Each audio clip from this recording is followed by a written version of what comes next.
খরার ইরপালায় বিজেপির পক্ষ থেকে শীত বস্ত্র বিতরণ। ভুবন পাল, পশ্চিম মেদিনীপুর। কয়েক মাস পরে রাজ্যে বিধানসভা নির্বাচন, তার প্রাক্কালে পশ্চিম মেদিনীপুর জেলার অন্তর্গত খরার ইরপালা বাস স্ট্যান্ডে স্বামী বিবেকানন্দের জন্ম জয়ন্তীতে শীত বস্ত্র বিতরণ করলেন ঘাটাল বিধানসভার ভারতীয় জনতা পার্টির কার্যকর্তারা। দলীয় পতাকাকে দূরে সরিয়ে ভারতবর্ষের জাতীয় পতাকার সঙ্গে নিয়ে স্বামী বিবেকানন্দকে সম্মান জানিয়ে এলাকার গরিব দুস্থ মানুষদের হাতে শীতবস্ত্র তুলে দেওয়ার ব্যবস্থা করেন বিজেপি কার্যকর্তা সহ বিধায়ক শীতল কপাট। এই বস্ত্র বিতরণ নিয়ে ঠিক কি বলছেন বিধায়ক, শুনুন বিস্তারিত।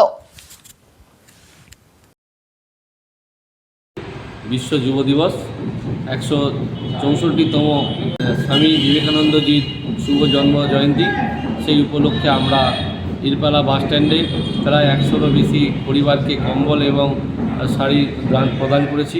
তার সাথে সাথে এই জন্মদিন উপলক্ষে মিষ্টিমুখ করেছি এবং ক্ষীর দান করেছি। কারণ আমরা যুব সমাজ ওনার যে অমৃতর বাণী, সেই বাণীকে পাথেয় করে সামনের দিকে এগিয়ে যাচ্ছি। আর ওনার বাণীতে আমরা গোটা আমাদের যে শিক্ষা সাংস্কৃতিক সেই দিকটাকে তুলে ধরার চেষ্টা করছি।